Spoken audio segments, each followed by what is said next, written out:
ஃபீட்டஸோட மார்பக பகுதியில் இருக்கிற தசைகளை நம்ம பெக்டோரலிஸ் மேஜர்னு சொல்லுவோங்க. இந்த பெக்டோரலிஸ் மேஜருங்கிற தசைகளுக்கு மேல் பகுதியில் தான் மேமரி கிளான்ஸ்னு சொல்லப்படுற பால் சுரப்பிகள் அமைஞ்சிருக்குங்க.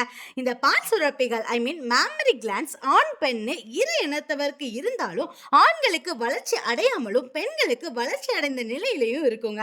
சின்ன வயசுல ஆண் பெண்ணு இரு பலருக்கும் ஒரே அளவில் இருக்கிற இந்த மார்பகங்கள் பெண்களுக்கு அடலசன்ஸ் ஏஜ் அதாங்க வயதுக்கு வர்ற ஸ்டேஜ் வரும்பொழுது ஈஸ்ட்ரோஜன் மற்றும் ப்ரொஜெஸ்டரோன் ஹார்மோன்களால தூண்டப்பட்டு மார்பகங்கள் வளர்ச்சி அடையுதுங்க. ஒரு பெண்ணோட மார்பகத்துல முழுக்க முழுக்க இருப்பது அடிப்போஸ் டிஷ்யூன்னு சொல்லக்கூடிய கொழுப்பு திசுக்களும் கிளானுலார் டிஷ்யூன்னு சொல்லக்கூடிய சுரப்பிகளும் தான். நம்மளோட உடம்புல பல இடங்கள்ல இந்த அடிப்போஸ் டிஷ்யூ பிரசன்ட் ஆயிருக்குங்க.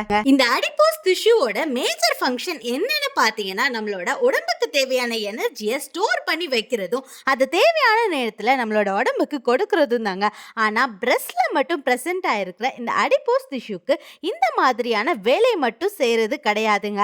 இந்த அடிப்போஸ் டிஷ்யூக்கள் ஒரு எண்டோக்ரைன் சிஸ்டமாகவும் செயல்படுதுங்க. அதாவது ஒரு பெண் குழந்தை பிறந்ததுல இருந்து வயதுக்கு வர்ற வரைக்கும் அவங்களோட மார்பகங்கள் வளர்ச்சிக்கும் வயதுக்கு வந்த பிறகு அந்த குழந்தை பிரெக்னென்ட் ஆகிற சமயத்துல மார்பகங்களோட வளர்ச்சிக்கும் அப்போ அந்த குழந்தைக்கு தேவையான புரோட்டீன்களையும் என்சைம்களையும் எப்ளைன் ஈஸ்ட்ரோஜன் டியூமர் நியூரோசிஸ் ஃபேக்டர்ஸ் அடிப்போனெக்டின் மாதிரியான கெமிக்கல்களையும் செக்ரேட் பண்றதுக்கும் ஹெல்ப் பண்ணுதுங்க. இந்த கெமிக்கல்களை அடிப்போஸ் டிஷ்யூல இருக்கக்கூடிய அடிப்போசைட்ஸ் அப்படிங்கிற செல்கள் தாங்க உற்பத்தி பண்ணுது. அது மட்டும் இல்லாம வயது ஆக மார்பகங்களோட தேவை குறையறனால இந்த செல்கள் குறைந்து போய் மார்பகங்கள் தளர்ந்து போகுதுங்க.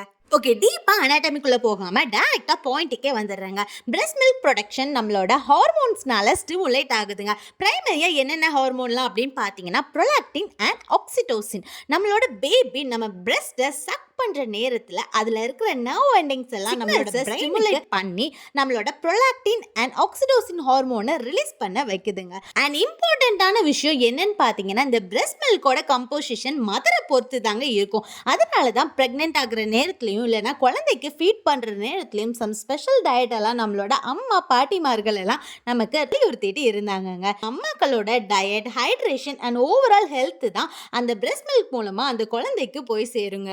ஸோ இந்த ப்ரொலாக்டின் ஹார்மோன் பிரஸ்ட் மில்கை ப்ரொடியூஸ் பண்ணுறதுக்கும் இந்த ஆக்சிடோசின் ஹார்மோன் மில்க் டக்ட்ஸ் மூலமாக அந்த குழந்தைக்கு மில்கை சப்ளை பண்ணுறதுக்கும் ஹெல்ப் பண்ணுதுங்க. See you on next video. Bye.